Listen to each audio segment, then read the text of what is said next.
You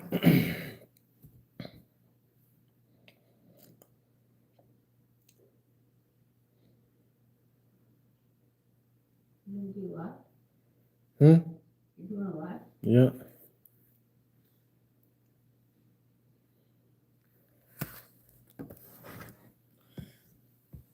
$313, just trying to make up for this little raggedy ass live I had yesterday. Hopefully this server that I have isn't gonna be kicking me off and on like it was yesterday. Golden Boy Expert, what's up? Man, I figured a lot of people weren't gonna be driving with this weather out here the way it is. What's up, Anakin?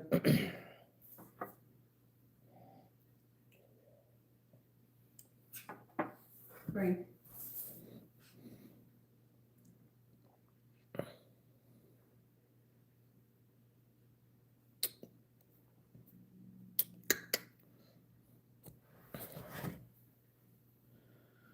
All right, wish to reach God. Don't know what that means, but what's up? How's it going, man? I am doing okay, just trying to prepare my mind for all the fuckery I'm gonna be into in a few more days.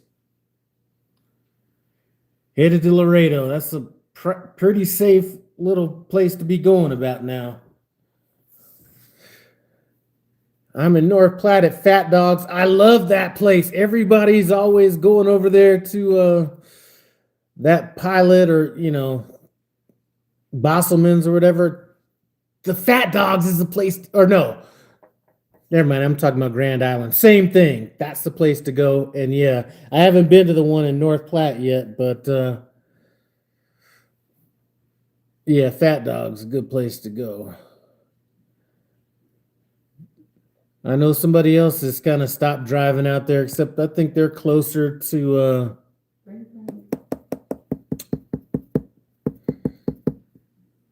they're closer to, what's that TA that's a little bit west of Grand Island? He's shut down there.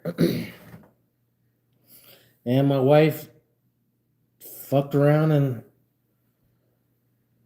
hid the lotion from me, so my hands are a little ashy right now. Well, let's rectify that real quick. Oh shit. Let's rectify that real quick.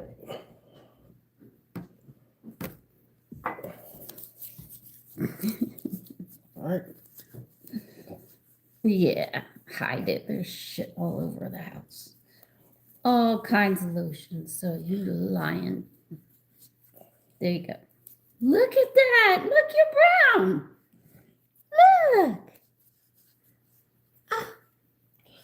412, what's Look up, at man? that. He's brown. Pretty.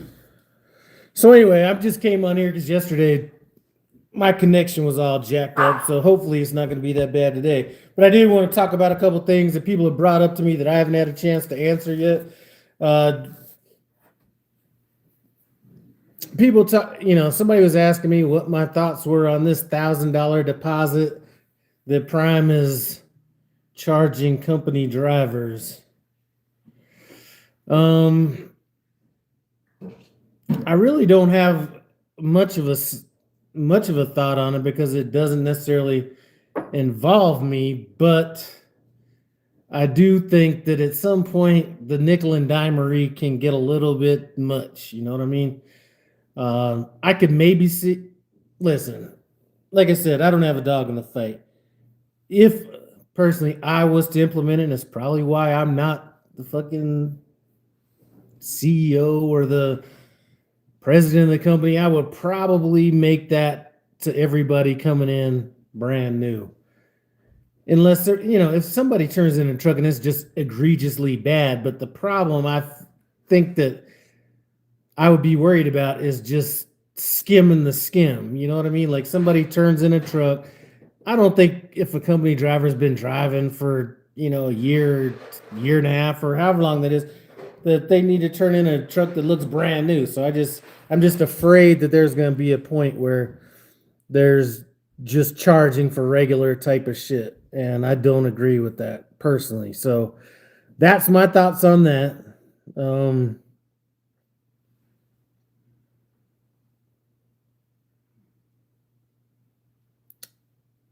Yeah, I mean, I don't necessarily agree with that.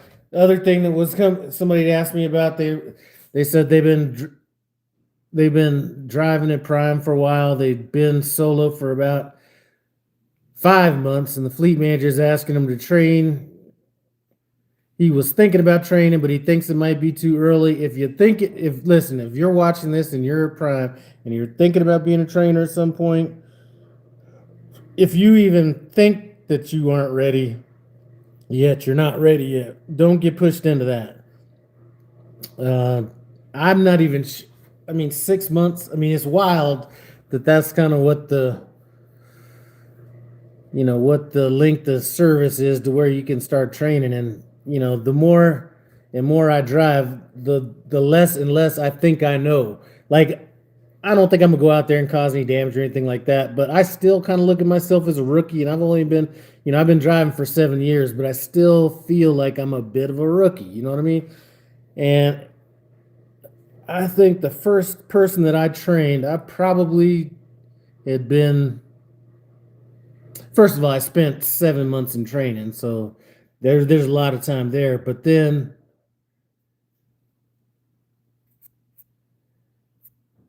I think I might have been on my own truck for. I mean, we're talking about a good maybe year and a half or something like. I mean, I don't really remember, uh, but sometimes you just don't know what you don't know. You hear that shit a lot of times, and there's I expect. Well, maybe not so with my last few students, but my first one, and maybe my first, and maybe almost all the way through to my second student. I feel I'm good at running my clock and stuff like that, but running your clock as a team truck is a totally different experience than when you're running it as a solo truck. So I look back on some of the mistakes I made, just clock management and all that kind of stuff. Not that we weren't late, but there's so many times I could have got a 34, or I could have split clocks when one of us was tired and still kept the truck running, or just a lot of that kind of stuff. And I just don't think that you get that at 6 months. I don't even know if you can really. I mean, I think that you can back at 6 months. Hopefully, you could be pretty efficient at backing. But I think it might be one of those things where, for example, let's say 2 years into driving a truck, I'll even say even more than that. There's still a back that I'm trying to teach somebody, and I'm not there, so I'm just trying to walk them through it. He's been driving like 5 years, and he doesn't comprehend that back. So I think at a year, you might know how to get into every dock, but I think like right now, I could look at a dock and there might be 4 or 5 different ways I can get in that dock. You know what I mean? Let me get to these comments real quick, then I'll keep going.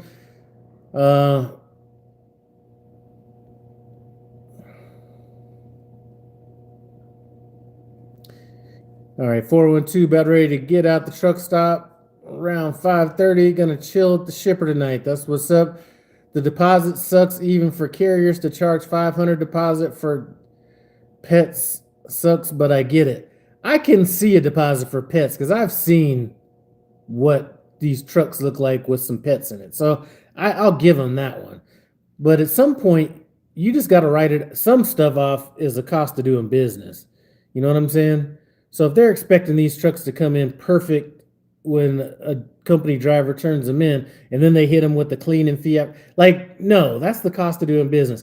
If you made a bunch of money off of that company driver during that course of business, then I think that should be on the company. I don't know.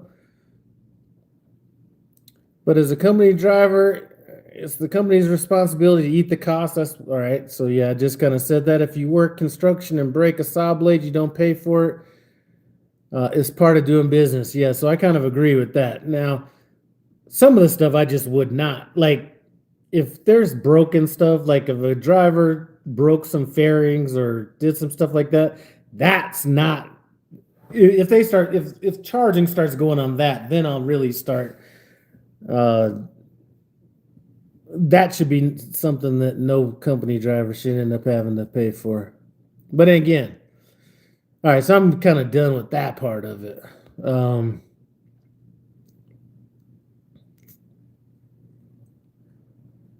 Good financial advice here, not prime guide, but good show. Appreciate it. Let's see. All right, so it should be 1 year minimum, and even then, still questionable. Yeah. And some of the stuff that they're kind of focusing on in these trainer things is, okay, well, now when you get off, if you want to upgrade, you have to back into this little thing or whatever. They still haven't addressed the fact, and this was brought up. This was one of the good things I heard that was brought up in the driver advisory board. This is maybe 2 years ago, 3 years ago.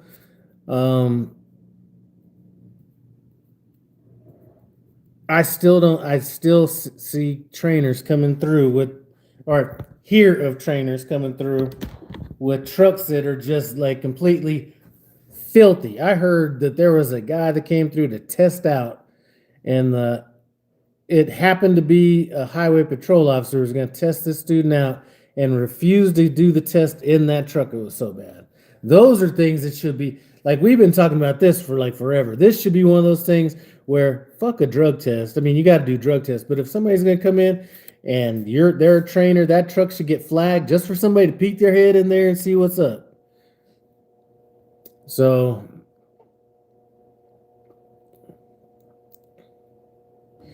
all right. Racco Logistics, hopefully I'm saying that right. What do I think about getting a used lease purchase, 1.5 years? The truck has 270,000 miles on it. I was hoping by the time it's done, I'm estimating about 400,000 miles on it.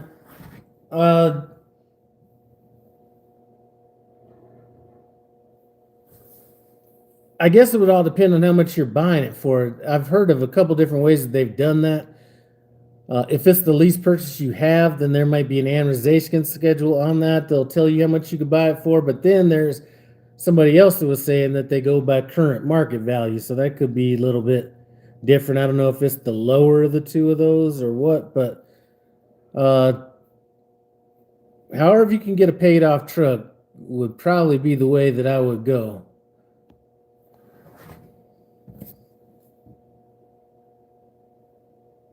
I definitely think that a 1.5 year lease on a regular lease is the way to go.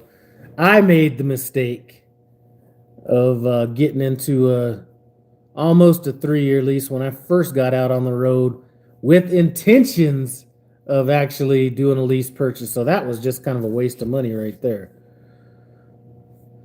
All right, so that's all as far as the training goes. I think that there are some people out there that can train at 6 months and do an adequate job of it. I'm just not sure that the bulk of people could do it at that time frame. And because I guarantee you, I've said it before, the first guy that I trained, he got kicked off another driver's truck. He was on there for about 7,000 miles. If you got that guy and you were like 6 months in training and got him, he would be out there teaching you how to back. So he was that good on that. So that's the last thing you'd want is your student out backing you.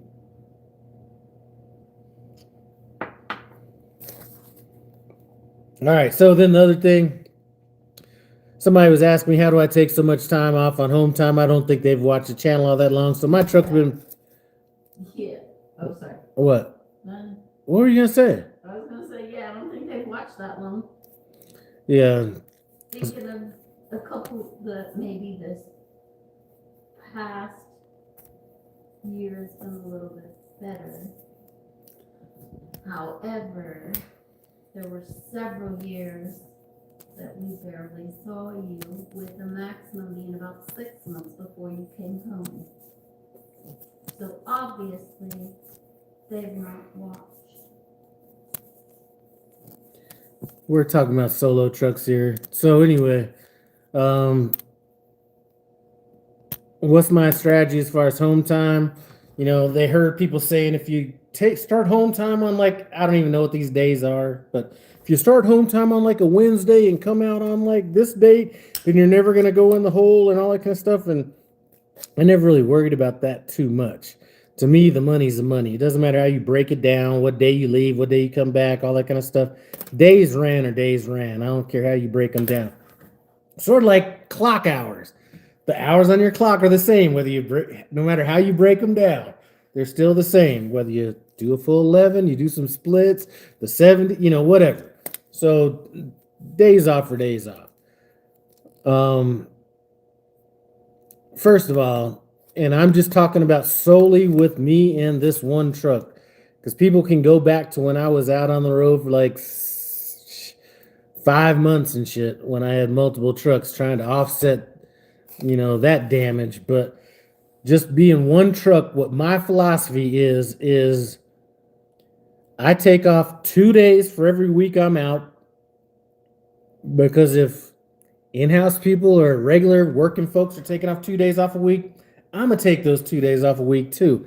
And then, as a penalty for me working 24 hours a day, basically, I'm gonna add an extra half a day a week on top of that. So if I'm out for 4 weeks, and I'm not condoning this if you have a truck payment, but I even did it then when it was just me and the one truck. But you have to be financially stable at the house too. You can have a bunch of cars and house payments and all kinds of crazy stuff like that. But this is just the way I do it. Is 2 days off for every week I'm out. So let's just say it's a month. It's rarely ever a month, but let's just use that as a square figure. A month would be 8 days, right? Then I take a half a day for every week. So 4 weeks, that's 2 days. So if I'm out for a month, I'm gonna take 10 days off minimum. Another thing I'll always do, except maybe not now with the fuel fluctuating the way it is I will try to come home with a full tank of fuel. Why? Because I'm going to get some paycheck or something that's going to offset the fuel coming in the house. Leaving out of the house, which isn't as big of a deal now that the truck is paid off. But let's say if I had a truck payment, now I have a full tank of fuel to where I'm not getting hit with the truck payment, fixed cost, all that stuff, and the fuel. Now I've already prepaid for that. So that's kind of another thing I did. I never really cared about what days I got home and all that kind of stuff. To me, the days off are the days off. I think people kind of mind fuck themselves a little bit when they're like, if I get home on this day and I'm only here for this long and then I leave back out. Well, I'm not just going to be home that quick anyway. So that's not going to work anyway. But I never really worried about what day I got home. But I would I would always have some money in my emergency fund. Even if I planned on working myself out of the hole on the way out of the house, meaning I didn't transfer the money from my emergency fund to make, cover fixed costs, truck payments, anything like that. I just wanted it there so they saw that it was there. So anyway. All right, Dick Dickerson went through an inspection and passed. DOT officer showed me how bad prime score is now. 3 points from federal shutdown. Every prime truck going into New Mexico is being stopped. I had a guy pull me over in, I think it was Louisiana. I'm not sure. It was somewhere down there. Louisiana, Mississippi, somewhere like that. So he pulled me over and I stopped on the shoulder and he's like, hey, could you just pull up to this little off ramp up there? So I was like, cool. So I pull up there and he's like, do you know why I pulled you over? And I didn't really think about it. And I was like, no. And funny thing about it, I was just looking for this paperwork just recently, just because it was funny. So anyway, he pulls me, get on the road and he's like, do you know why I pulled you over? I was like, no. I mean, I really didn't care. I knew that they could pull me over no matter what, so I just didn't care.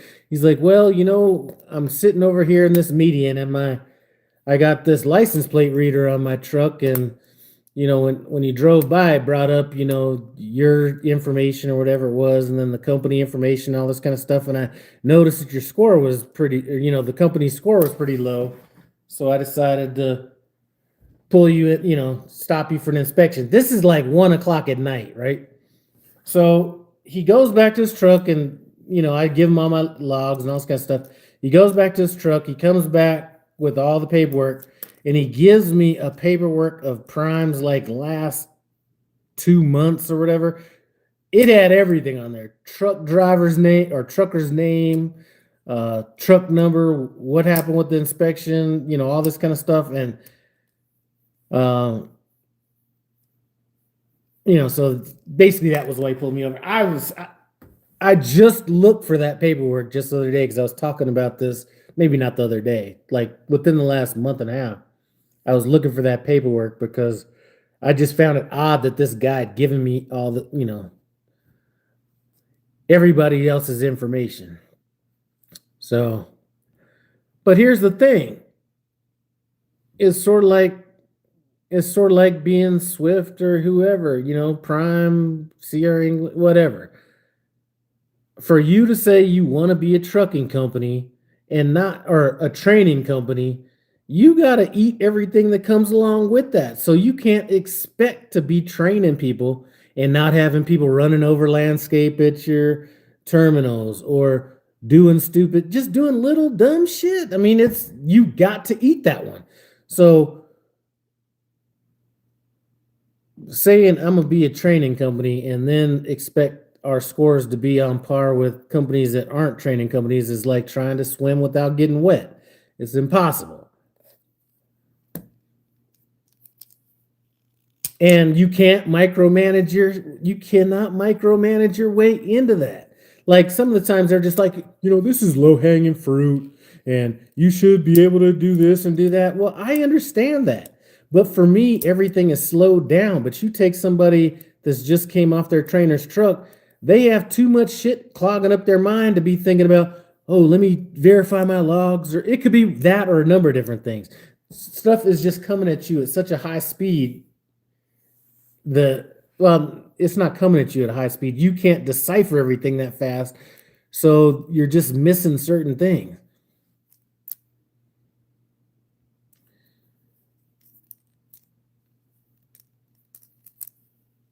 So that wouldn't surprise me. I mean, like I said, I was looking for that paperwork recently.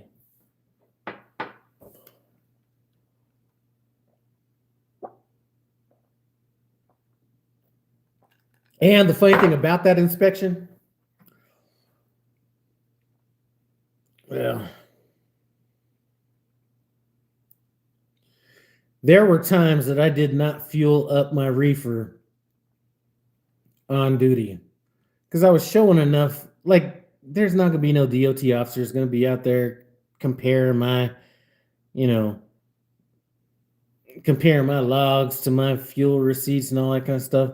So I was showing enough fueling, but there were times when I may have just got fuel for my reefer without actually, logging that. And I got called in for logs inspection, or not logs inspection, but a logs class. It actually was when Slime Pack was upgrading from training to actually, those you old school people, I got called into that logs audit class when Slime Pack was upgrading from her trainer's truck to her solo truck. And about a week before, the Ernest Martinez guy was sitting to my left, Slime Pack's to my right. Ernest died like maybe 2 weeks later, a week and a half later, picking up a chicken load in Arkansas. So anyway, that's kind of the time frame it was. But anyway, I get called in to that class and I think it was right before my logs advisor retired. She's like, basically, this is stupid. You know what I mean? I wasn't here to look at this and all this kind of stuff. And, it is. I was like, man, it is what it is. So anyway, I just went in there and did it. But just past, I just got inspected by a DOT officer for my logs right when I got audited and failed their little thing. So I don't know. All right, all right. Dick Dickerson probably taking over companies for their DOT numbers. I'm not sure the Trans Am would be much better, but I don't know. 6.5 years at Primes and never once fueled on duty, never been asked by DOT or Prime. That's one thing I do now. And one thing I do also, which I try to overwhelm DOT officers or whoever it is looking at my logs with just detail. So, I mean, it could be running in to grab it could be just little type shit. You know what I mean? And every now and then I'll leave a little golden egg for them. Running in to take a shit, dropping the kids off at the pool, whatever it is, I'll leave that in there just as a little chuckle or something potentially. But I try to overlog and over document just to like overwhelm them with that shit. But I think that the reason you get audited at Prime is if you run over 3,400 miles in one pay period, that triggers an audit, I believe, or it could be 3,400 miles in a certain day period. Whatever it was, I ran over that amount and it triggered an audit. So if you've ever ran over 3,400 miles in like that period of time and you haven't got called in for an audit, you were doing good. Oh, Keith, my God. One of the mistakes I made was recommending the channel to watch, and I actually get mad watching this channel now. But anyway, someone needs to check on your mental stability and watching these Scotty videos. Jesus, dude. That guy is one of the dumbest people I've ever seen in my life. And the only people dumber are the people that's donating money to him. And he's like, he reminds me of like when you go somewhere in the wild, they're saying don't feed the animals because they get used to getting fed by people. That's him right there. And he's 50 years old, right? So those of you guys don't know, I'm not even going to talk about his damn channel this time because I cannot stand it. This guy's like 50 years old. He's like been homeless like forever, just doing stupid shit. And then he wanted to get into trucking, so I started rooting for him. I was like, yeah, man.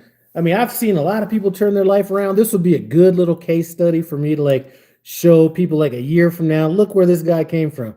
He couldn't even make it past Pam and their little training thing. And I forget, it was just dumb shit why he didn't make that. There's a lot of stuff in there, but now he's like 50 years old, mind you. He keeps bringing up his age is why finding a job might be hard. And this was when he was looking into the truck and stuff. But now at 50 years old, he's driving out to Odessa to try to get a job working in the oil field. Are you out of your, like 50 years old? I don't care. Like, even if he wasn't that stupid, 50 years old, I could see being 50 years old in the oil field and work there since you were 25 or something like that. But just raw dogging it, like 50 years old, walking into like an oil field without being pushed like that before, it's a recipe of failure right there. What bourbon are we drinking? Man, this is when I started yesterday in my live before I was having problems with my connection, but this is a bourbon out of Centennial, Colorado, so right by my house. And this one is 175 or 107 proof. It's been aged 55 months. 3 of those years were just in regular barrels, but the other 3 years were aged in a vanilla, cinnamon, and maple syrup barrels. So while you can't just flavor bourbon like you can whiskey, like you can't just be like, let's add this flavor. It needs to come from like a barrel or something. This is a very sweet kind of a bourbon. it would remind you of that cheap ass like Fireball, is in terms of how sweet it is, but it's not that cheap tasting. I mean, this is like actually some good shit. And I found out they got a little distillery with a bar right down there, so I might have to go check this out one of these days.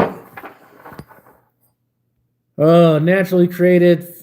I feel like I lost brain cells watching this video. That is one guy that I truly am rooting against at this point. Like he is just, the begging is so like, it's not like obvious, give me some money, but every video, well, I only have, 2 more tanks of gas left or 1 more tank of gas left. And anyway, D trucking. This is a guy that's not even in trucking. This is a guy that couldn't even make it through the training at Pam. So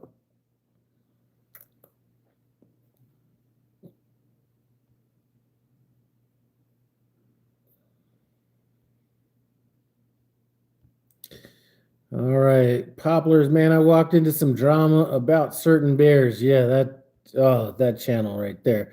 Jeremy Griggs, what's up? So anyway, I am interested to see what kind of happens with him out there in the oil fields. Like, I don't think that anybody would be stupid enough to hire somebody 50 years old anyway that's not coming out of a similar job.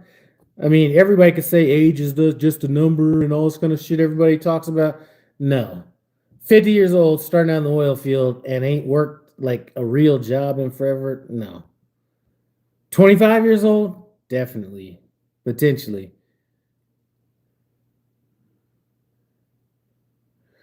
All right, I'll say even certain Trans Am drivers aren't begging for money. Yeah, certain Trans Am drivers aren't begging for monies, but they are going after them referrals full force. And there's nothing wrong with that. Poplars, I remember when you were coming back to Prime, I knew there was, you'd mentioned something about using my referral code, and I was like, well, I'm not going to get anything for it anyway, but it doesn't really matter. You know what I'm saying? Information is information.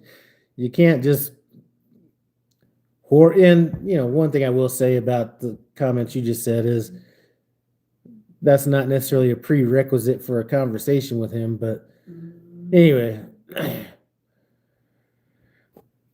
Imagine not being able to make it at Pam. Yeah, apparently they were. I don't even want to talk too much more about that idiot. God, I cannot stand dumb people. And especially what I felt like I went through when I first got into trucking. I mean, I even go back to my old videos. I even said, you know what? I need to change my mindset and be like, I don't have any. I had to like trick my mind into feeling like there was there was no other options or anything like that. And he's out there with no other options, basically, and failing out of, I mean, not even failing, just pussyfying his way out of it. Former Prime driver, I'm with Vista Trans Holdings making $2K a week. That's good right there. I mean, as far as the money goes, when I had a truck payment, I think that I was doing $2,000 to $2,500, maybe $1,500, or maybe even a little less on bad weeks, and 35 or somewhere in there on good weeks with the truck payment. But then I took, people are always saying, how much were you, could you make and stuff like that. And I'd always have to clarify it with, for every week that I worked, this is kind of what it was, because I would take off more than the average person.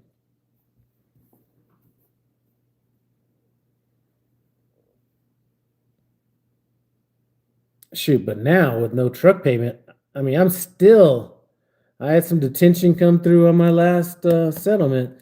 I've been off since the 22nd of February and got a $100 paycheck last week. So I still haven't gone in the hole yet. That detention, I'm telling you, Prime goes after detention. That is one of the best things about Prime. I talked to a lot of people that either are on the spot market or they deal a lot with brokers and stuff like that, and they're saying that they haven't got more than $700 in detention like all year. And here's what I think. I think they got some of that detention. The broker just swallowed that detention is really what I think. Let's see. What do I think about Romaine the trucker? Romaine the trucker's a good guy.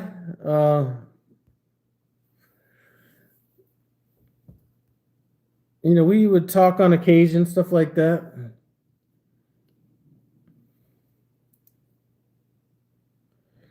My hero is drunk. I don't know who they're talking about there.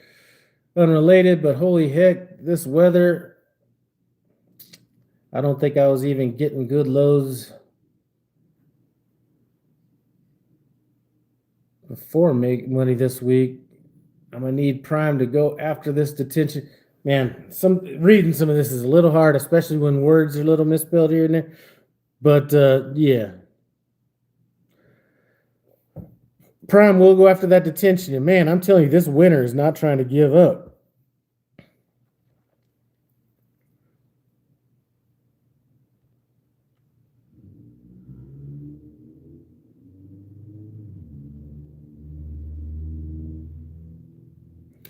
Romaine hasn't put out a video in a while.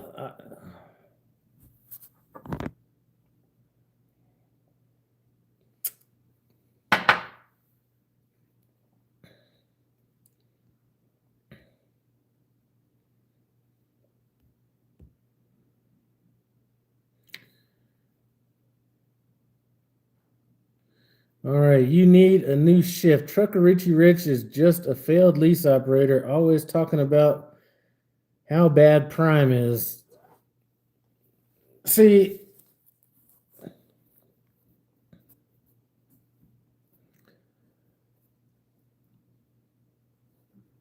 I think some people leave a company or whatever it is, and then they're just so happy that things are working out for them so well that where they're at that they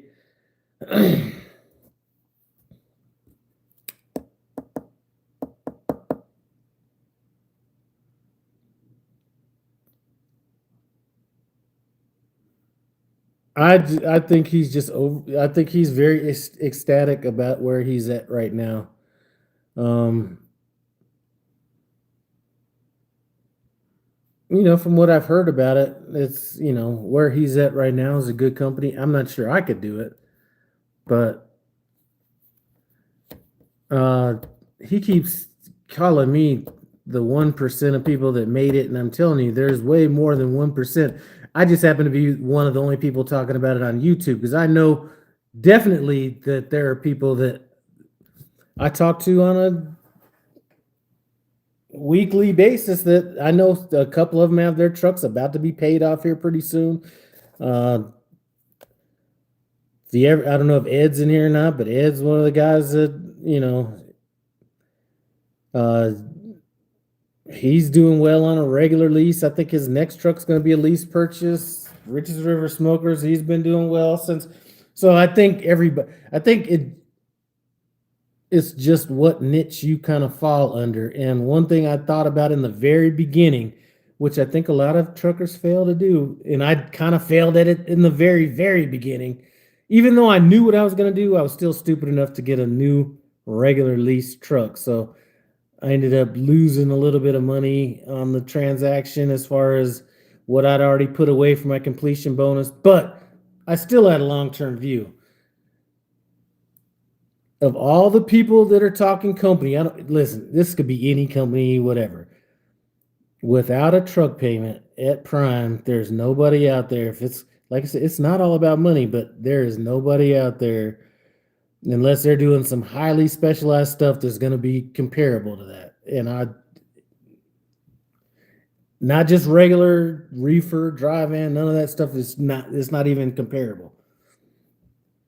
Company or lease with a payment, whatever. I'd be curious about what post from the WFX driver with the picture of IWX trucks in Springfield. I saw that picture. I don't know what he was. I don't know what that's about either.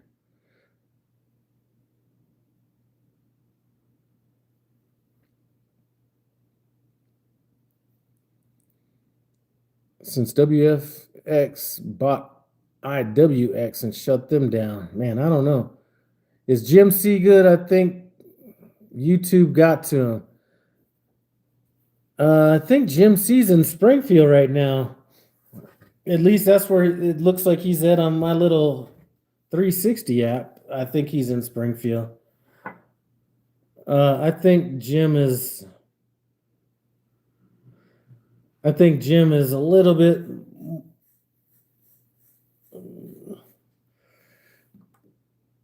I think he worries a little bit too much about what people think about him. And there was a period of time when a couple people were putting out videos that maybe made him rethink his dedication to the platform.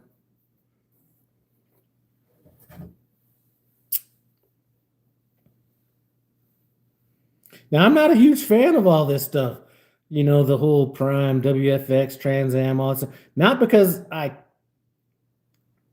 of the money. It's when this reminds me exactly what happened in the car business in the late 90s, is when all these mega car dealerships started buying up smaller places.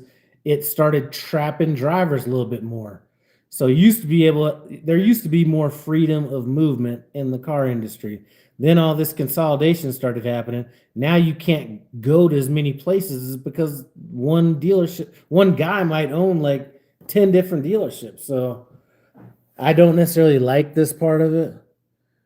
And I don't know if we're just being menaces out there. You know what I mean? Like, I was watching this one guy and he worked at this company for like forever. Warner went and bought out that company and then basically screwed up his little plan that he'd been running for like a number of different years. So if the whole reason is just to get involved with all these companies, suck them dry for their freight, and I don't think these two are the same, but let's talk about the one, what's the company in Layton, Utah that Prime bought? I don't know if any of those drivers are still with us or not, but if we went and bought them, and I think this happened in flatbeds. I talked to a flatbed driver, but you go out there to buy a flatbed company, destroy whatever these guys had going on out there just to get their business. Now, no, Layton, Utah was, forgot we had their trailers for a while. This is like a few years ago. But anyway, I think that's a bad move. And like I said, this guy had been running, this little home daily type deal where he was living La Vida Loca. They go in there, buy the company just to get the freight, shut all the shit down, screws this guy and everybody else. And, like I said, the closest thing I could see to that with Prime is when they bought that company. What was the name of it? It was Blue and Red out of Layton, Utah. And we bought a portion of their business. I don't think we bought their tanker portion or anything like that. Somebody in here knows who I'm talking about. Miller, yeah, LW Miller. I don't know how many of those people actually stayed on at Prime, if they screwed up what people had going on over there, but that I don't necessarily agree with. All right, Cobblers, that's just capitalism working as it should. Unfortunately, and like I said, I'm all for the free markets and all that kind of stuff, just not saying it's, I just don't think it's.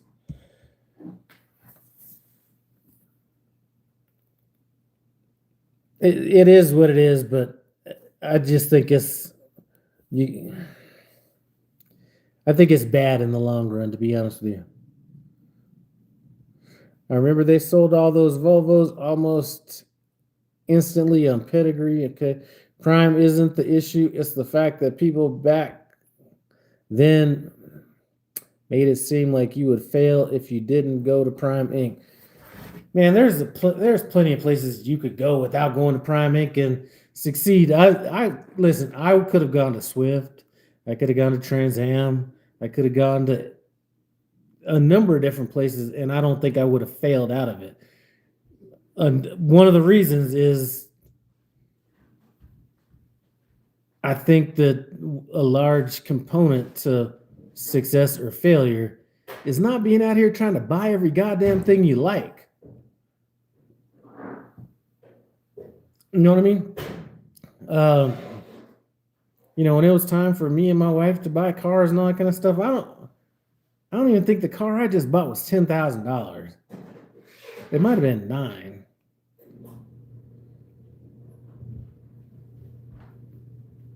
But I think a lot of people aren't taking care of stuff financially at the house, and it trickles over into the business. So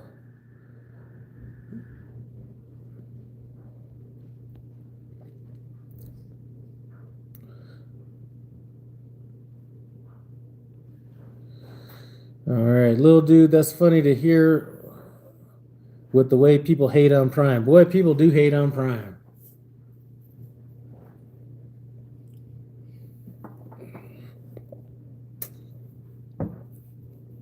It's how we got Piston from TRL. Yeah. That was a little bit before my time, so I don't know exactly how that went down. All right, Prime is cool, don't get me wrong. I think if you work Prime system, you will be okay. And what that means is if you go listen, perfect. If you go there to train, that's a perfect example. If you go there to train, if you get done with training and you don't think that you're gonna want to stay in the business, don't get a 3-year lease or even get a lease at all. Just go company. I know, listen, there have been people I've heard say that they knew that they were just gonna stay at Prime for a year, and then they were gonna bounce on and go local or whatever it was at the time, and they've gone lease in a new fucking truck. Like, if you already know that you're only gonna be there for a year or whatever, just get a 2-year-old truck. Your lease is gonna be up in a year. You're gonna get a payout and all that kind of stuff. But people go ahead and do stuff like that. So Prime leases are meant to be completed. That's one thing I will say. And we're talking about the regular leases, not the lease purchases. So if you get into a lease, that you are literally throwing money out the window if you don't complete that lease. So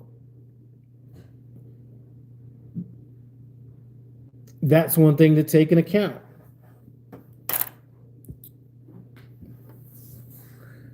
So if you know all these different things about, like, if you know where you're going and you know what your goals are and stuff like that, you should be able to find a way to work within that system. If you plan on buying a truck, whether you plan on staying at Prime or not, I don't think you could buy a truck for more efficiently than the Prime lease purchase.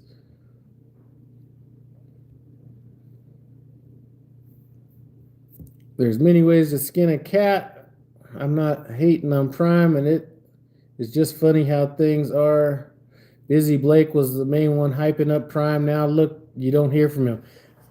I think that there's a little bit something more going on with that situation, because I think there might have been some mental stuff that was going on with that, to be honest with you. And again, I think I can think of a couple drivers off the top of my head right now that are looking at leaving Prime because Prime has done. I think there are certain niches that people have been able to work their way into at Prime that works for the company and works for them. But then you have people all of a sudden trying to go in and reinvent the wheel. So now you have people that have been successful people at Prime that have been doing, that are potentially looking at leaving the company. And over really something that doesn't make sense to me. So I don't know.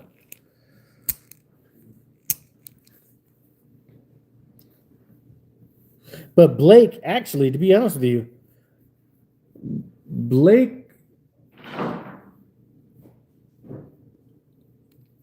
was probably,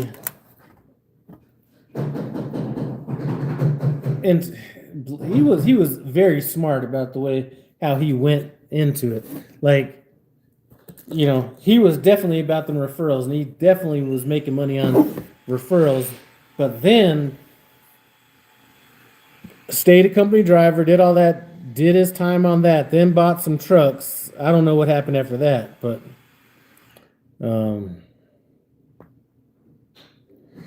I might disagree with you on working prime system, because I wouldn't say I'm failing, but I wouldn't say I'm making it either. See that one, and we got the same fleet manager. I don't know. Start changing some stuff up, because I'm not just Busy Blake, Trucker Brown, Trucker. All right, listen. All right, Busy Blake. As far as what I've known, he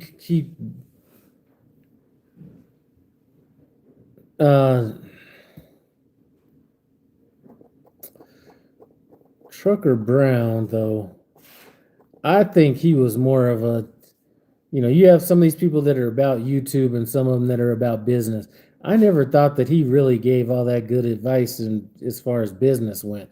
I think he was more about the hype and all that kind of stuff than he was the actual business. I would almost look at him.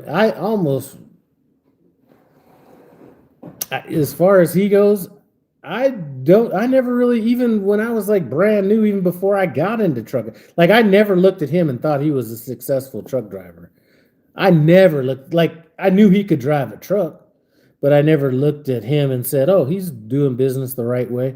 Loshan, a little bit more so.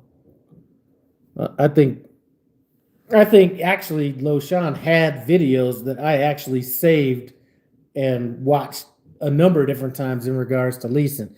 Some of which, once I got into it, I agree with. Some of it, not so much. But I think he probably, from a lease aspect, gave out good advice.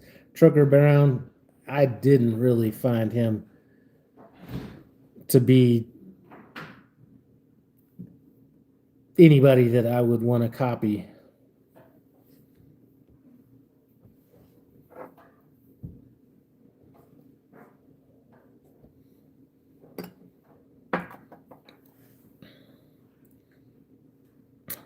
All right, Prime has a lot of haters. That's why I like Proven. I make 11K a month consistently, 30 months over 300,000. How long you stay home? I got home on the 22nd, and I'm gonna be leaving out on the 20th. I'm gonna get out to my truck on the 18th, because I haven't had a chance to bring it home and get it cleaned out the way I usually do. So I'll be doing that at the drop yard. So it's probably going to take me a good day and a half to get that the way I like to get it when I come off of Hometime.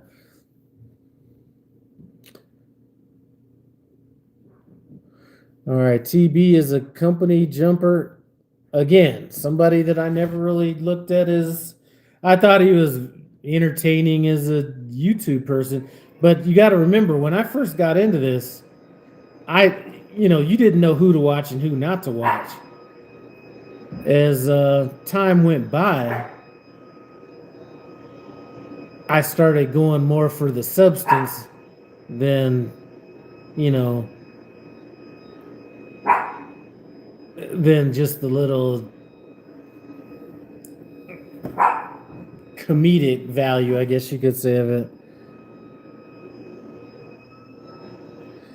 Yeah, I haven't watched him in probably 5 years, maybe.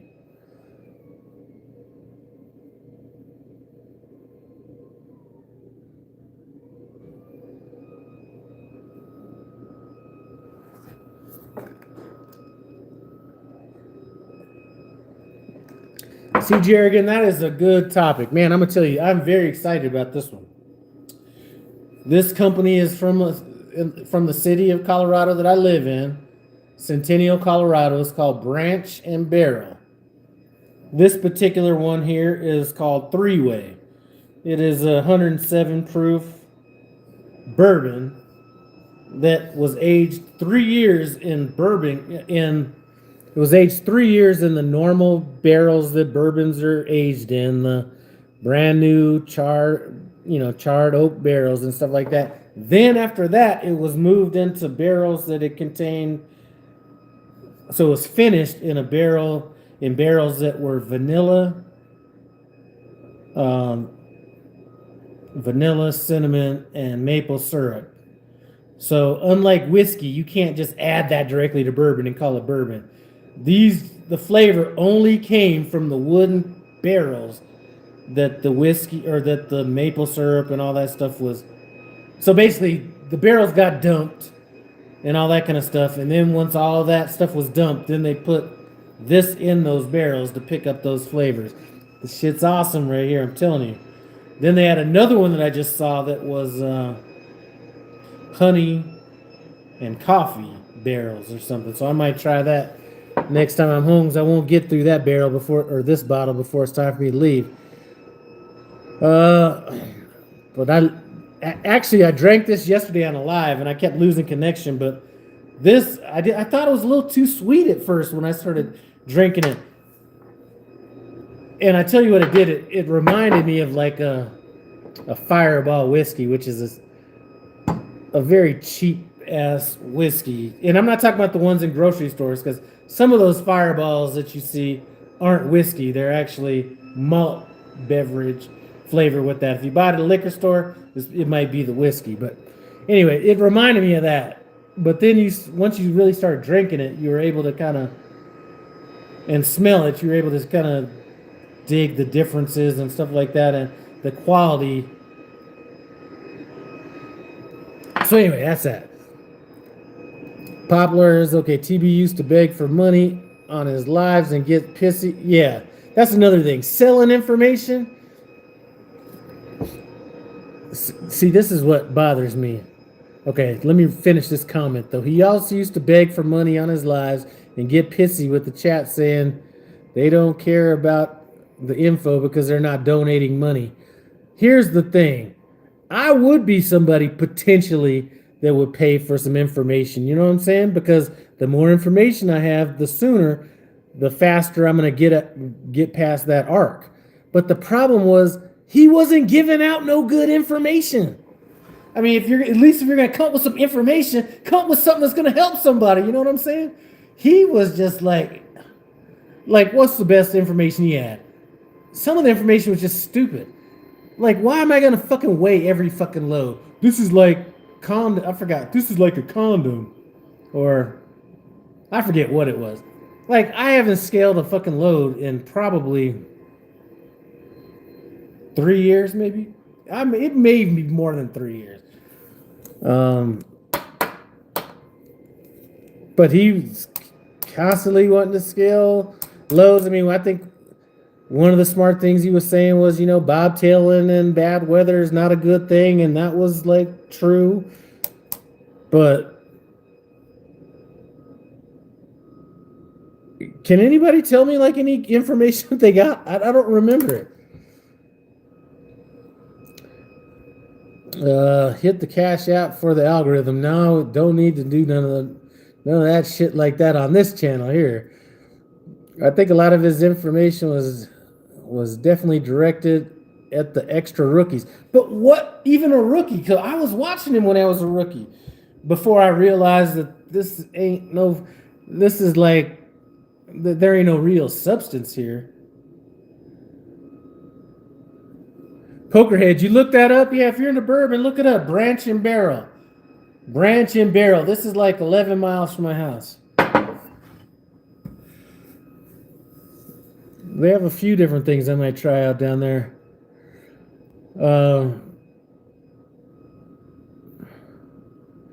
And I learned before coming to Prime in his videos about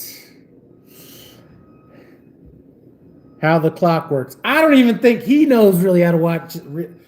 The more I learned about how to run a clock, the less I don't really remember him doing anything crazy on his clocks. I don't remember him splitting clocks or doing anything like that, or why he would run his clocks. But maybe he did. I don't remember that. So maybe that would be something he actually did. But charging somebody for this information, I mean, really?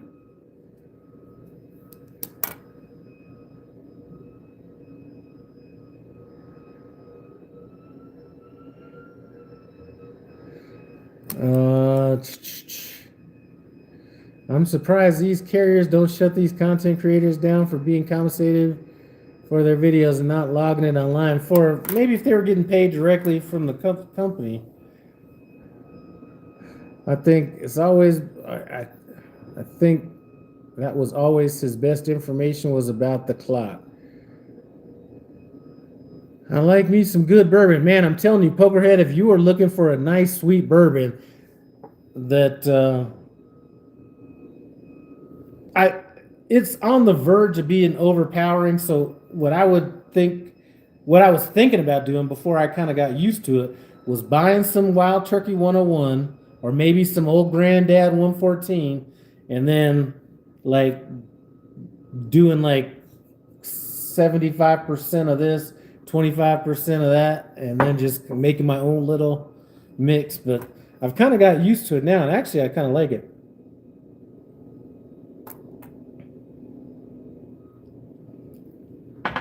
It's got a little bite too, but it's not overpowered. Like, you wouldn't believe this is 107 proof, which isn't really that proofy, but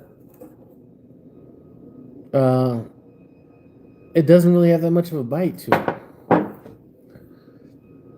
He just talked about it in the most basic way. Okay. I bought me that, okay, Pokerhead. I bought that toasted Penelope or whatever. That was good. Penelope. I love some Penelope. But really, next time I come home, I'm probably going to start getting into more of these like finished bourbons. So like this company has that coffee honey barrel one. I might, try to get with that next time I come home.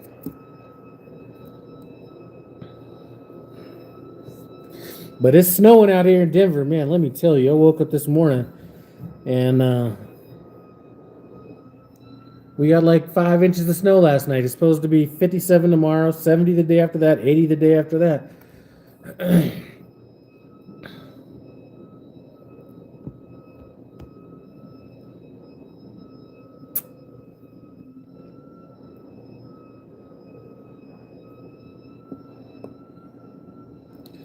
Ever heard of Travis Kinley? Yeah, I met Travis Kinley back at the Loves in, what is that? Loves on exit 310 in Georgia. What's the name of that city? Anyway, I met him out there a while back. And no, he went back to being a firefighter or whatever he was doing. Probably a good call on his part.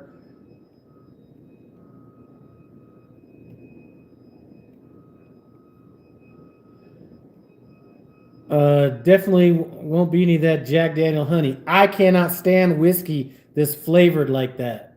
Like this, at least you know that the flavor that this has came from the barrels that it was put in and sat in for years. You know what I mean? That artificial flavor, like bullshit. Like somebody gave me like a bottle where I was at their house. Those of you guys that watch Netflix, one of my boys is Thyron Matthews. He's like on those barbecue shows on Netflix. So I go to his house and this motherfucker bought like some apple crown royal. That was the nastiest apple crown royal. That was like the nastiest stuff ever. Like I couldn't even drink it. I scaled 3 loads that were overweight just for the shipper. Okay, yeah, that makes sense. And even then, I don't think I've done that in 3 years. Last time I did it was in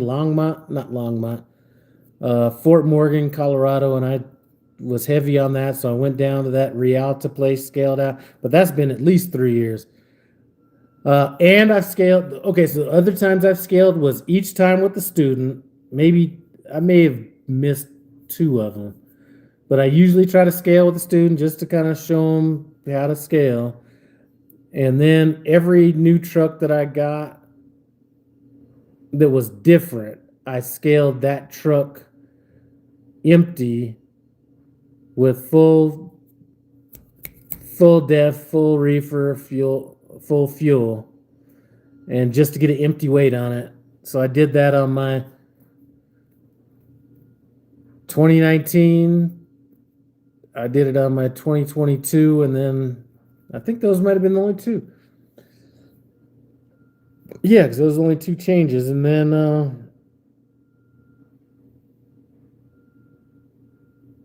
I don't know. I trust the gauges on my shit. If I get pulled over and I'm a little overweight, then I just got to deal with it.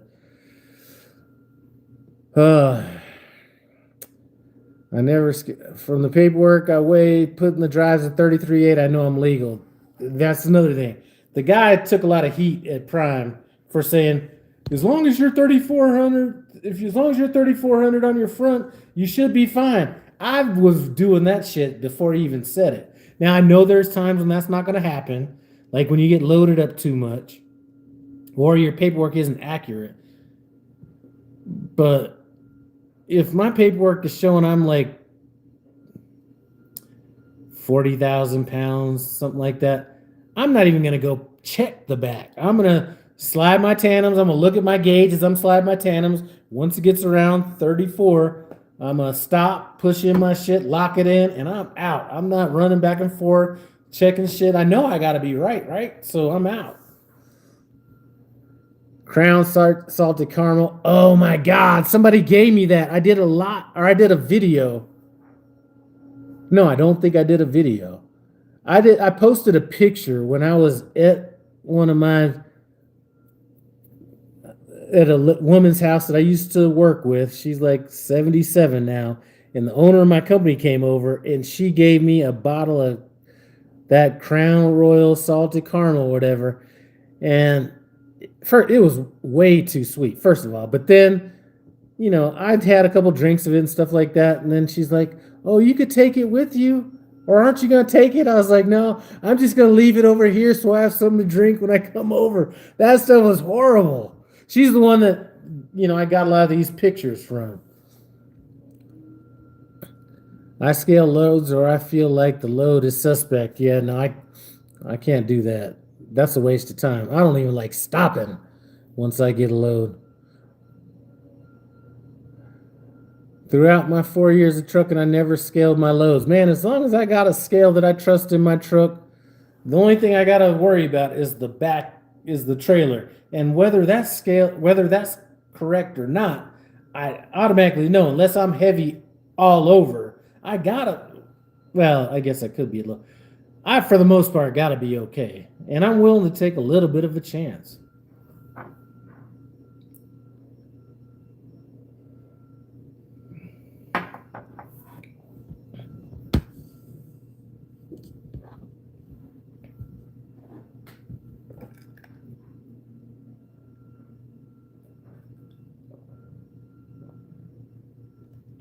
My truck feels so good, I don't know if I'm heavy or not.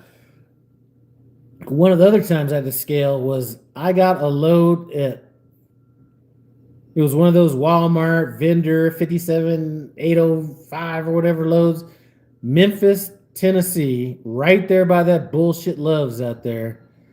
I got a load and I looked at my gauges and I was like, let's see, I was probably like 39,000 pounds on the front. And on the back, I was over, and I told him, I was like, this ain't going to work. They're like, well, you got to go to the scale ticket. So I went to that raggedy-ass Love's at that right down the block in Memphis on Lamar Avenue, scaled out the load. I think I might have been like almost 90,000 pounds on that load. They ended up having to take off 2 pallets on that thing. So I did scale that.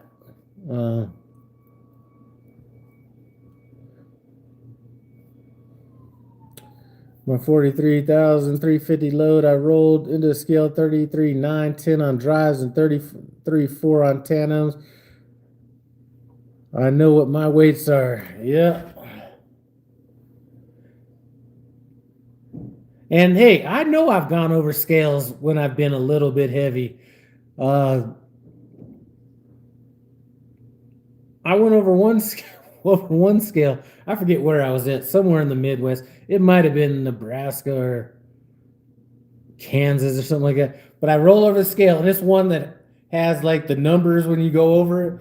So I'm looking at it, it's like, 12, 3, whatever. So you go back over again, it's like 33, 8 or something. And I go over the last, or 33, whatever it was. And I go over the last one, and I'm looking at the sign, and it says like 34.5 or something. And we're talking about in the trailer. I look over at the guy. I look over at the guy in the tower or whatever, and I'm like, and I get the green light, and I was like, all right, let me go. But yeah.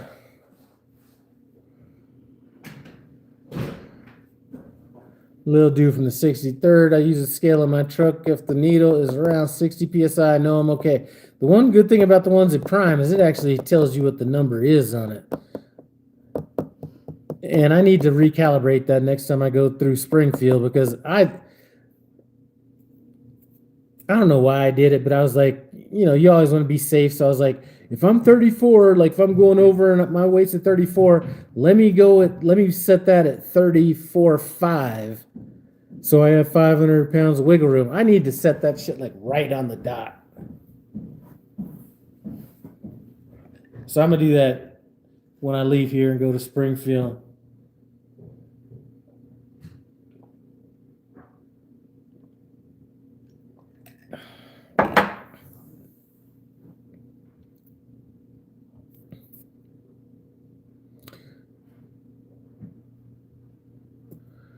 All right, Earl 5197 just took off the way the Millennial Falcon did from the Death Star. I've never had a problem getting out of that terminal, man.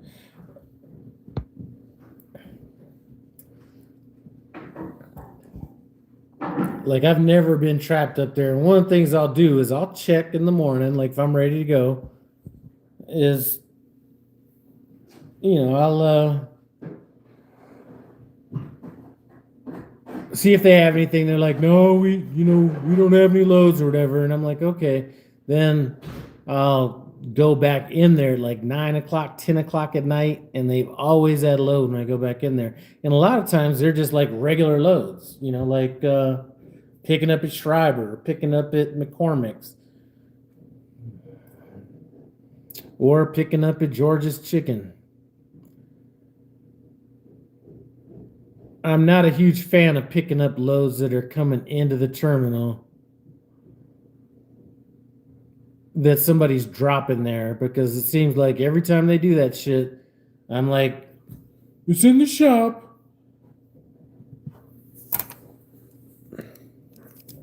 So I would much rather be able to contact the driver before he gets there and say, hey, why don't you stop at this truck stop out there? I'll meet you out there so you could just bobtail into the terminal without stopping through inbound or something like that.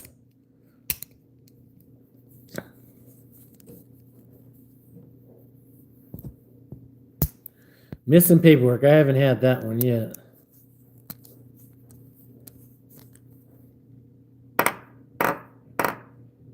I have had a fucking heavy load. If you ever pick up a load from Reed City, where those loads a lot of times are based on lightweight trucks, and that trailer was dropped off at the terminal, those loads can be heavy ass loads. So I learned that one. I was gonna turn it down because I was heavy, and then I had to go to the 7th hole. Going into California, I had to move to the 7th hole. And then I was still like, I think 7th hole, I was like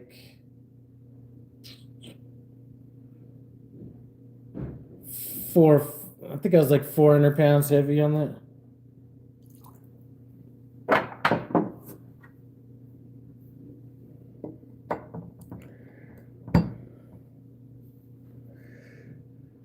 Poplar forgot to pick up paperwork from the Utah yard. Never had that issue. I was 3 hours away and they had to fax it to me.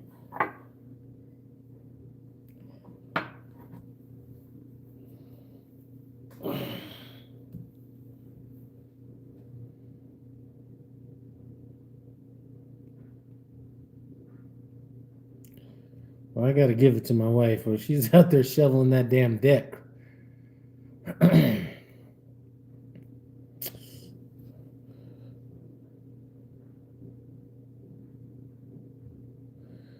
Maxway picking up from Coors and Golden, that Budweiser, and Purina. That Budweiser, I'm glad. I don't think Prime really messes with them anymore, but I could be wrong.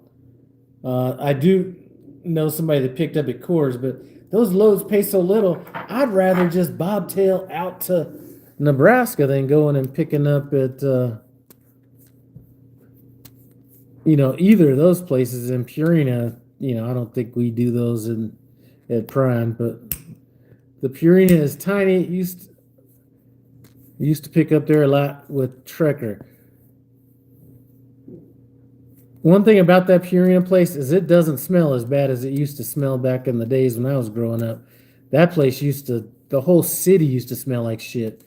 And they did some expansion on the highway down there. There was a number of houses that were along that highway.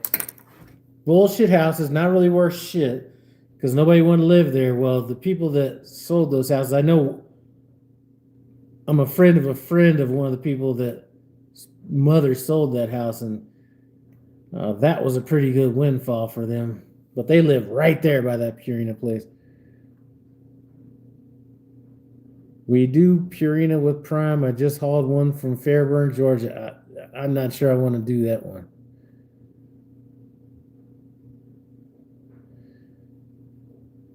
Paid like shit. Most of the stuff from Colorado is going to pay like shit. The only load I got out of Colorado that wasn't...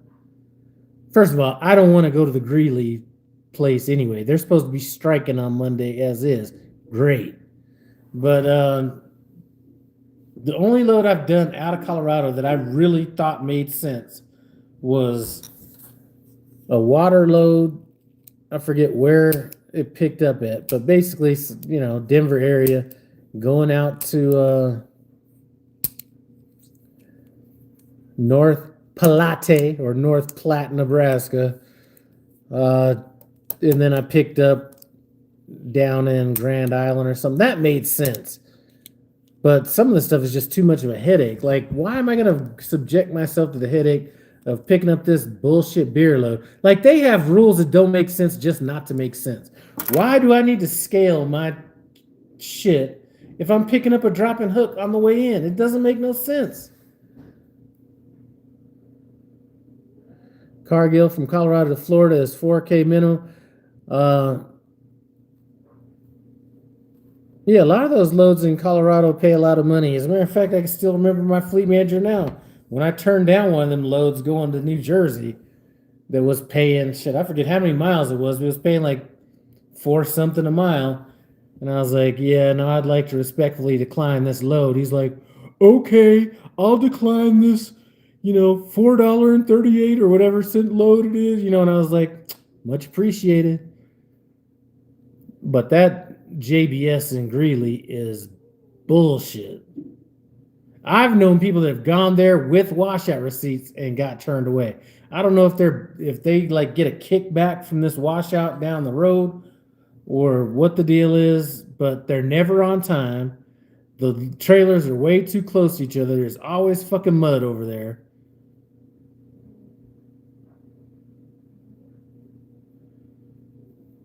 But yeah. Now, the Fort Morgan load, that's a load I'll take every day.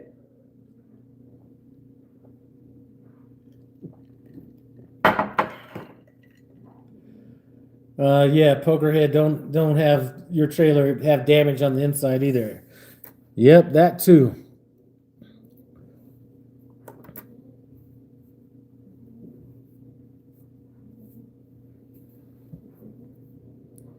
But hey, if you ever come to Denver, Colorado, I'm telling you, a lot of people want to go to Blue Beacon at that TA. Drive through there if there's no line, fine.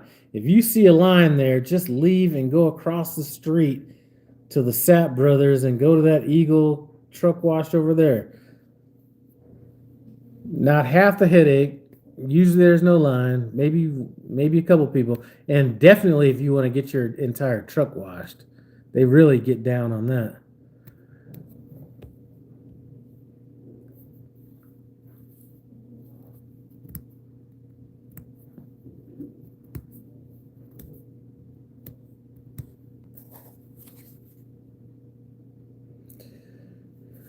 Slime Pat, what's up? Just decided to get back in here since my connections were having so many problems yesterday. Came back up in here. Just talk a little shit, trying to prepare my mind for all this bullshit I'm going to be getting into here in a little bit. My God.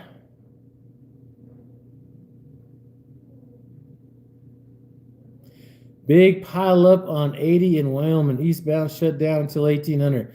Man, I heard there's issues in Nebraska on 80 as well.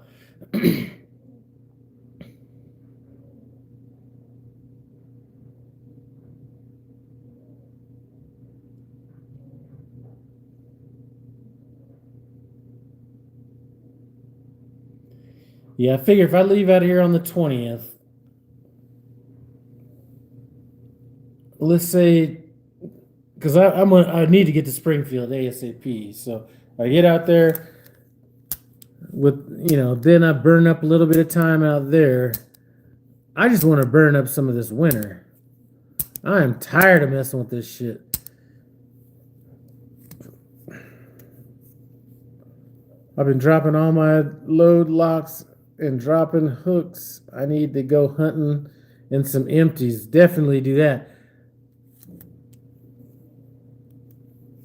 Love's got them cat hoodies 50% off. Might have to check them out.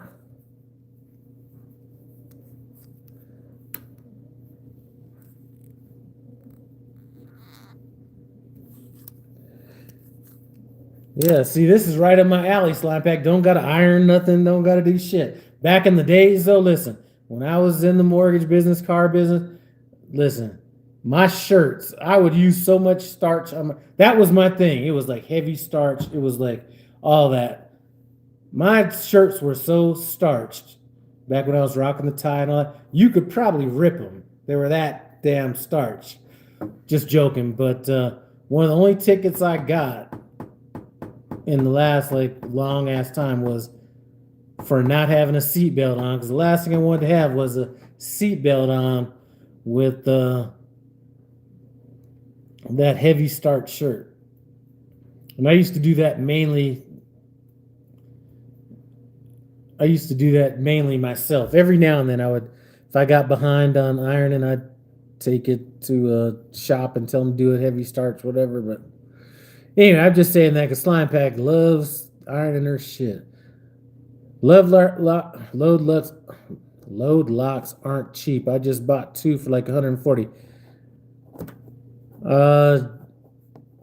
Yeah, I'd have to go find some load locks somewhere. I got 8 load locks, but 4 of them, one of my drivers left a fucking lock on it.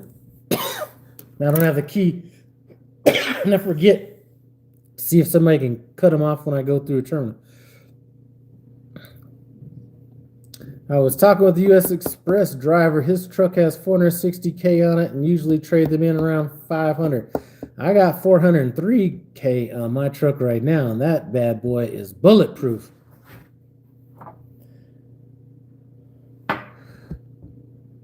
Let me knock on wood, as they say.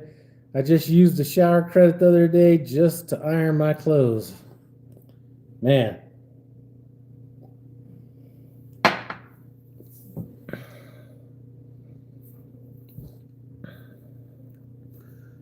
I didn't want to give up the 2 load locks, but had to on a drop and hook. No guarantee I'll have 2 in my pickup. Yeah, a lot of times if I was at them cold storage places where you just go pick up a trailer, if I ain't got no load locks, I will be out there like it's Christmas Day and shit. Do I love Turkey as a country? I've been to Turkey, but not in Turkey. I've landed in Turkey, but I don't know much about it.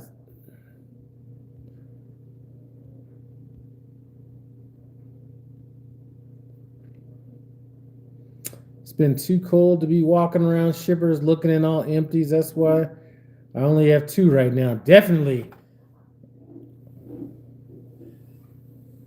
6 Simber Tyrannus. What's going on? Just out here chilling, drinking a little high quality H2O and a little bit of bourbon. I was going to go to the truck today and go pick up or go drop off, some of my stuff, but I know that it's probably slick as shit out there at that terminal. So I said, you know what? Let me just change my plans, have a little bit to drink, and I'll do the shit tomorrow.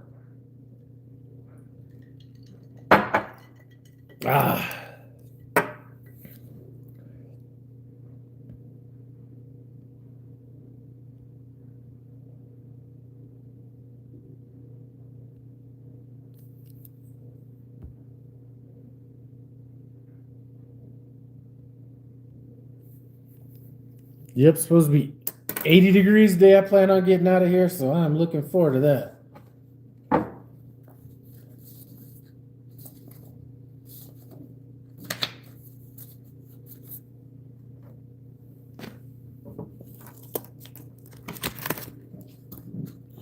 Slime Pack, if you can, where are you at right now?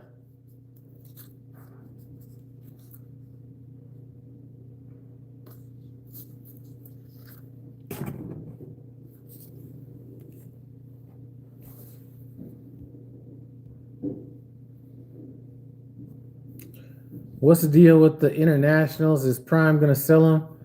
And I don't know. I'm not sure I'd want an international. Although, if I remember right, I think they were selling some of them internationals for like $25,000, something like that.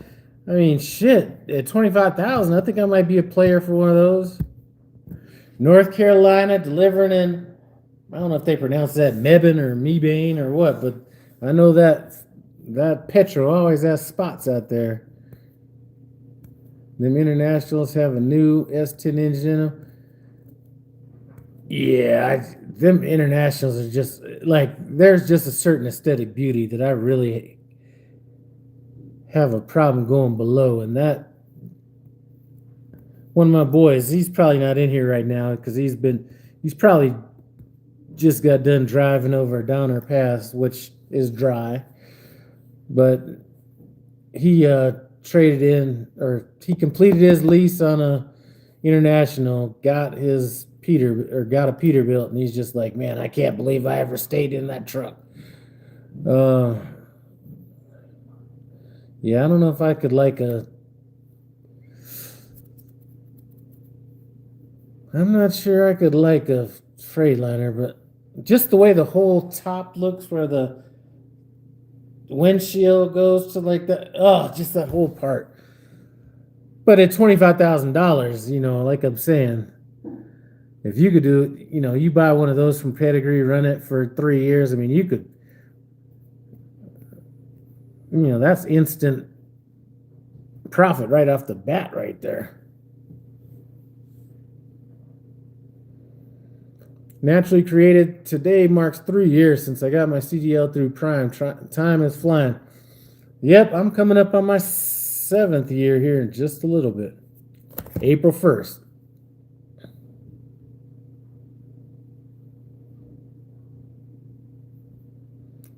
Rates have been up this year compared to last year. Yep. I'm hearing some people I'm talking to some people that are putting up some numbers that are so fucking high. It was almost making me want to leave the house early. You know what I mean?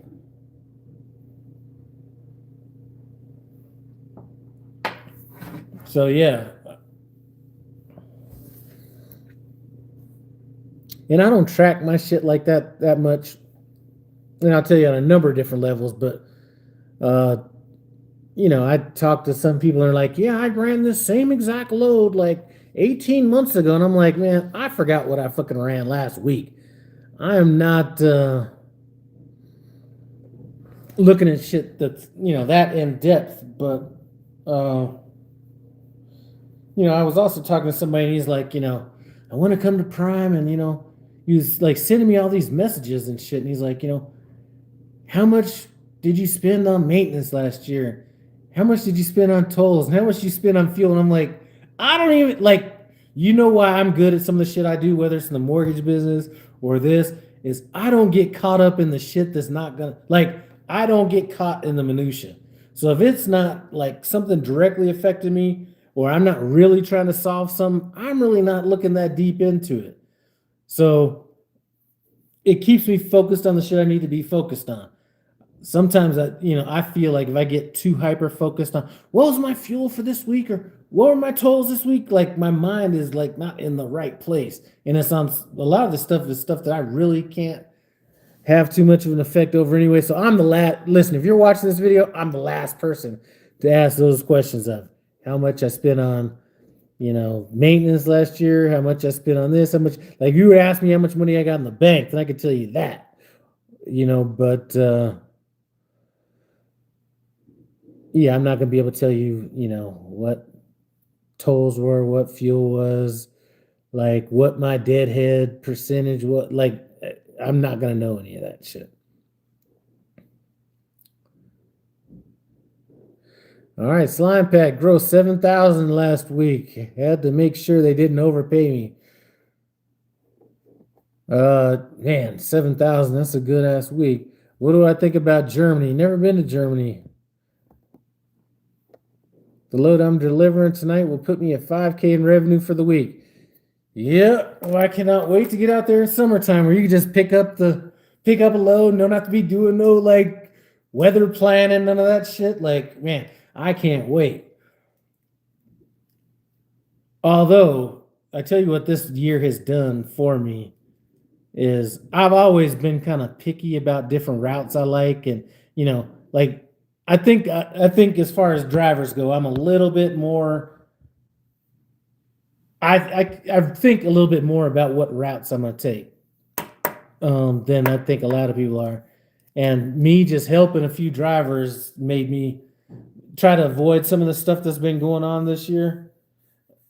I think it's really going to make for a more pleasurable summer. Like a lot of times I'd only choose one route or another because of weather.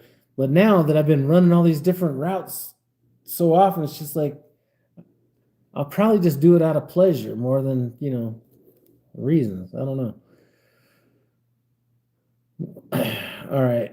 Slime Pack, I'm jealous. Who's your dispatcher? Maybe that's the change I need to make. And I don't know. Poplars.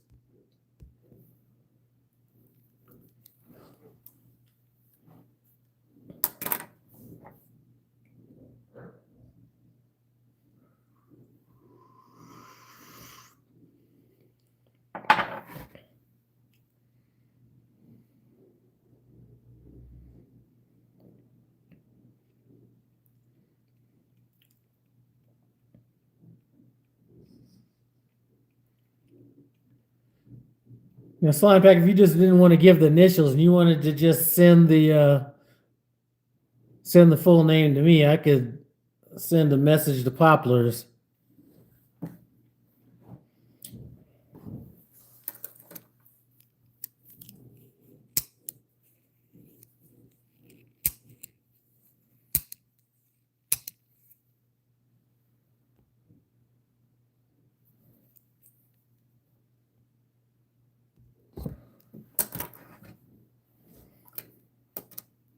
And that's one. Let's see.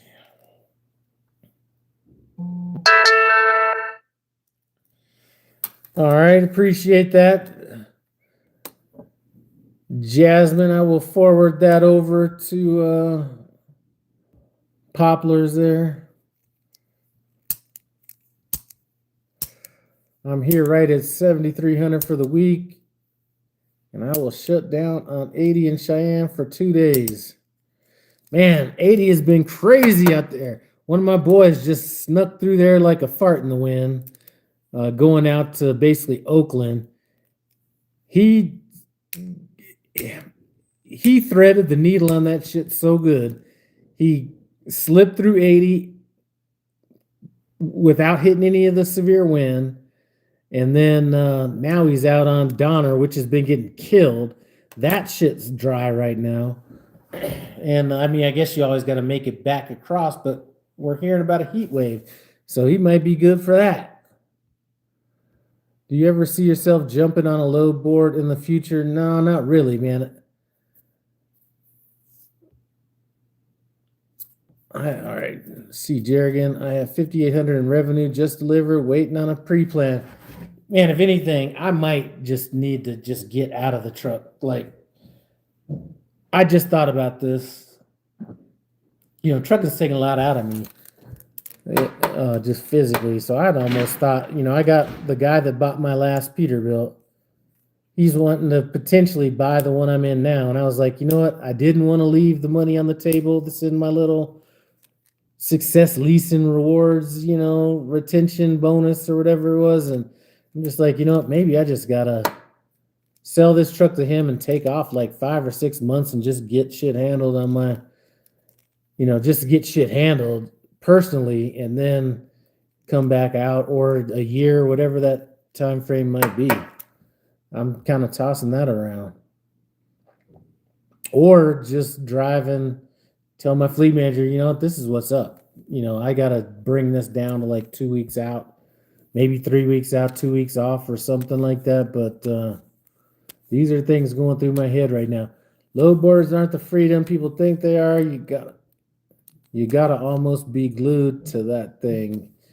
Yeah, I've heard that. I just added 200 miles to a load from Idaho to Missouri to avoid 100-mile-an-hour winds. Definitely got to avoid that.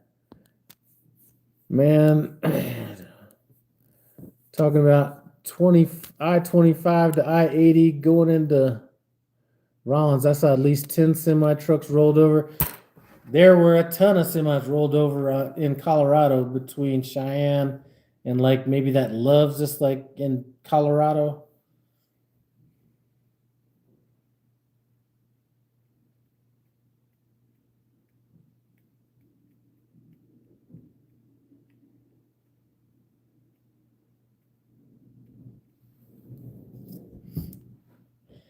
Yeah, so don't be surprised if that comes down the pike. I will be probably having a conversation with my fleet manager about this coming up here in the future, near future.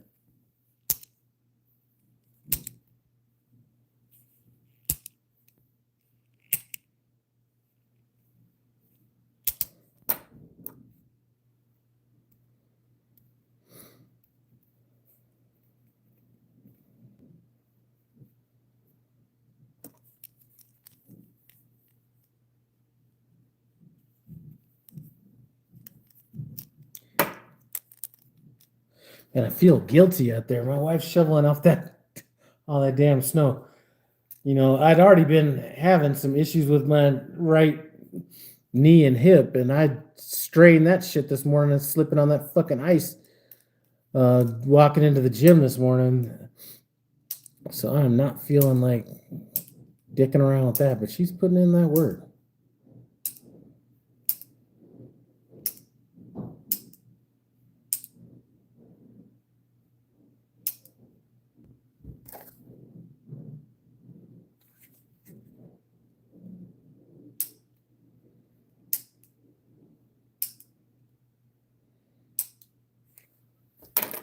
Let's see if my boy, I don't even want to bring up his name anymore. Yep. My boy is live talking about 2 years being homeless. If you know, but Jesus Christ. Oh, that's a train wreck. I feel sorry for even suggesting that damn channel.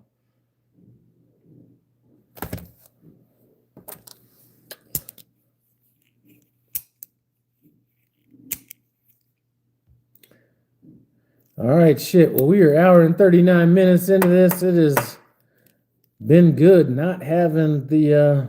Anyway, let me just go back over what we spoke about earlier. Some of you guys just came in. We spoke about... Somebody asked me what I thought about the $1,000 deposit this Prime is charging company drivers. I did not think that... I was not in agreement with that $1,000 deposit for a number of different reasons. So that was one of the things we spoke about.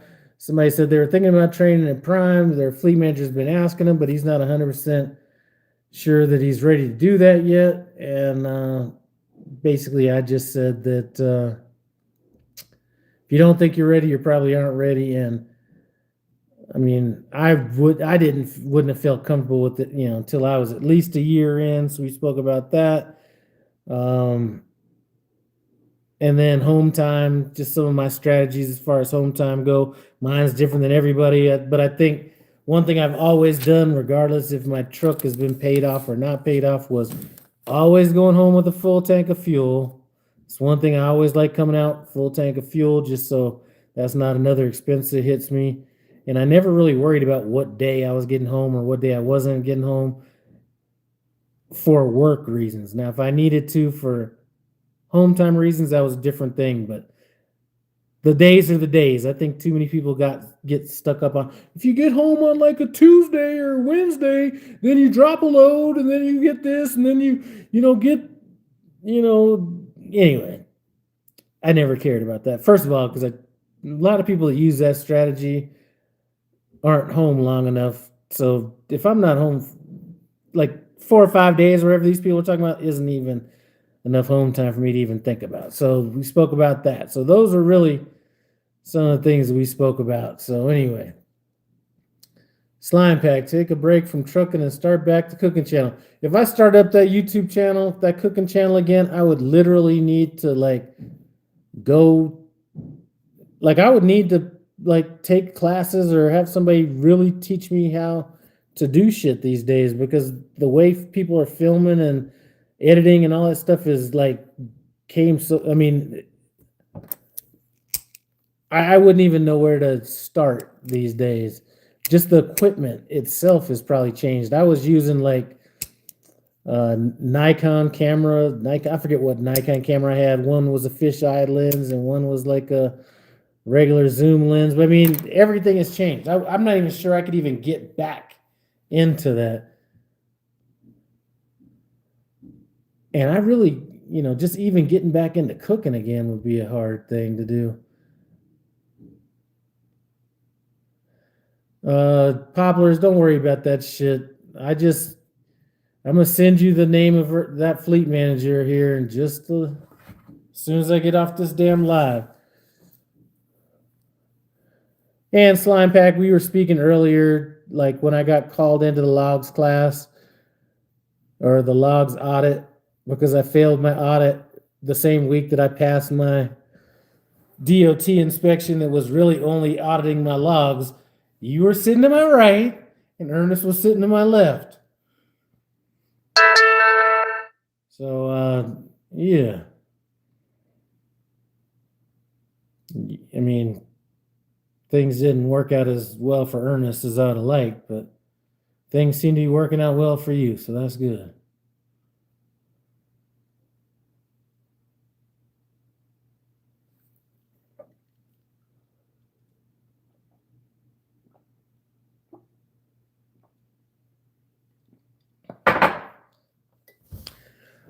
Some high quality H2O right there. All right, so anyway, that was that. I'm about to get off here. Hey, stay safe out there. Don't drive in any of this crazy ass weather. It is not worth it. I just had level 3 in Charleston, South Carolina last week. I'm pretty sure you passed that bad boy. All right. Well, I appreciate you guys stopping by No Hippie Trucking Transportation. I am out.